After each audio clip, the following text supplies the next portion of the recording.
I love traveling, but I'm very conscious of my spending as well. Perhaps you too feel like it's about time to go on a trip, but you just don't want to spend a fortune on it. With a bit of planning, you can actually maximize the fun factor while not breaking the bank. So here are 9 tips for you for saving money traveling in Canada. Tip number 1 is to pick closer destinations. I live in Toronto, so we started by exploring closer destinations like Niagara Falls, Ancaster, which is a really charming town, Kingston, which has a beautiful waterfront trail, Port Credit, which is a beautiful neighborhood in Mississauga, Hamilton, and also Burlington. Why not start by visiting closer destinations and later on expand your circle? Tip number 2 is to use Go Transit discounts to save up to 75% on your tickets. We don't have a car in Toronto. Perhaps we got tired of all that driving through traffic jams in Jakarta, and you can get around quite a bit using the Go Transit. The Go trains and buses cover the area from Hamilton and Kitchener-Waterloo in the west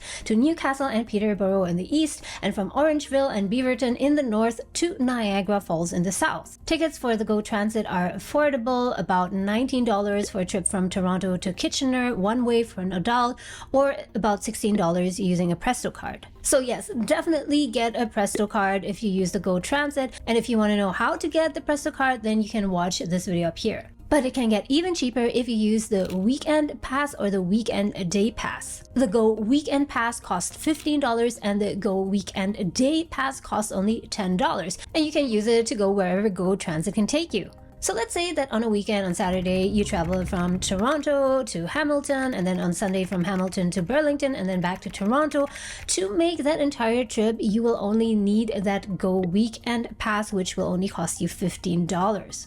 And if you're traveling with friends or family on a weekday, then you can even make use of the Go Group Weekday Pass, which only costs $50 for 4 people. Tip number 3 is to use VRL discounts to get 30 to 50% cheaper tickets. If you're traveling to farther destinations, let's say from Toronto to Montreal, and you want to take the VRL, then check out VRL's Tuesday discounts, where oftentimes you can get extra 10% off your ticket. Also remember to book far in advance, because oftentimes you can get access to what's called the escape fare. The escape fare is similar to the economy fare, only that it is much cheaper, 10%, 20%, sometimes even up to 50% cheaper. The only difference is that the escape fare has more restrictions. For example, the ticket is non-refundable. One really important thing to make traveling more convenient is to have a light and compact suitcase. So I wanted to show you this one here that I recently got. This is from the company called Level 8. It has this 360-degree spinner wheels. This carry-on here weighs less than 4 kilograms, but it has a very strong case. The casing is made of German Macrolon polycarbonate. And they also have other really nice colors like this navy blue and this pink one here. Yeah, in case you're interested to get one yourself, you can click on my affiliate link in the descriptions down below,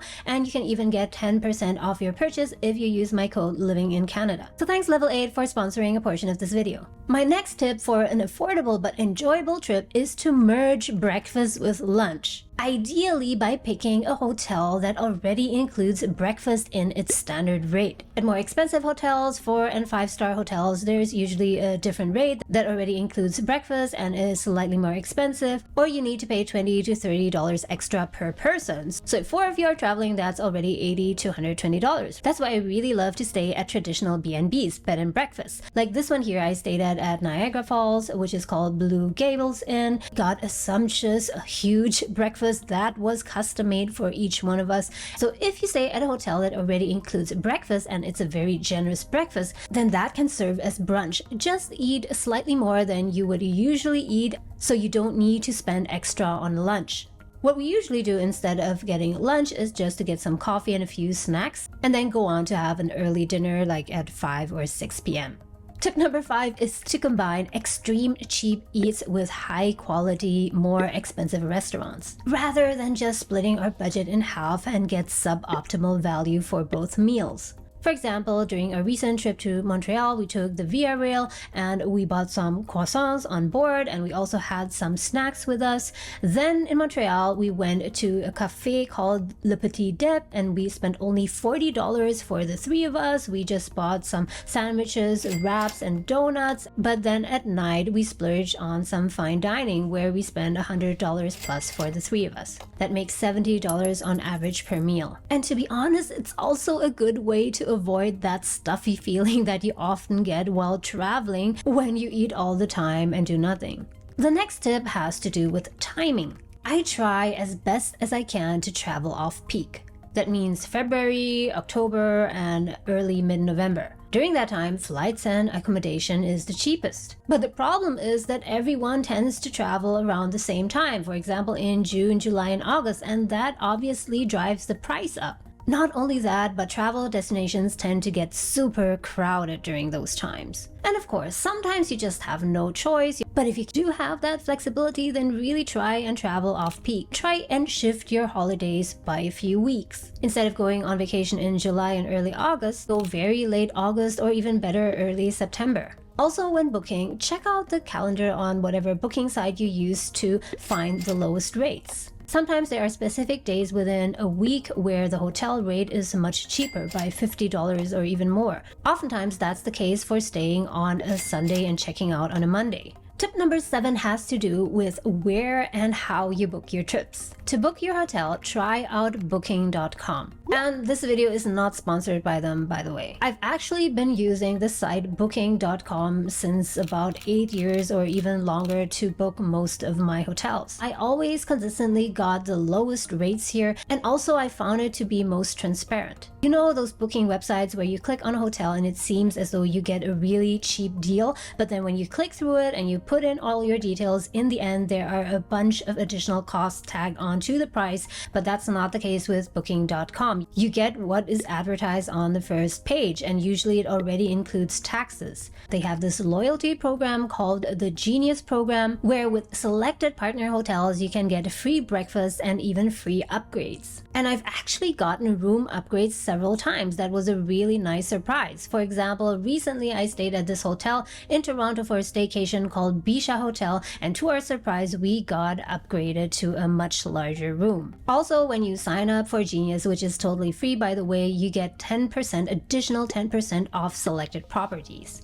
And after you've completed a certain number of bookings, for some hotels you can even get 15% off. But the best thing, there are promotions where you can get 10% cashback which you can use for your next stay. So rather than signing up for a loyalty program for a specific hotel chain where you only get rewards and benefits if you continue to stay with one of the hotels in their group, with Booking.com you can enjoy various benefits, free upgrades, breakfast, cashback, discounts, and so as long as you book through their website. Tip number 8 is to book your flights using the website SkyScanner. SkyScanner is a platform that shows you airline rates, not just across all airlines, but also across multiple platforms. It's kind of an aggregator for flight and hotel bookings. And so far I found it to be the most reliable and most easy to use to get the best flight, connection, and also price. And again, what I really love about this is that they are transparent with their prices. So the price that is showed in the beginning, which includes taxes, is also the price that you end up paying.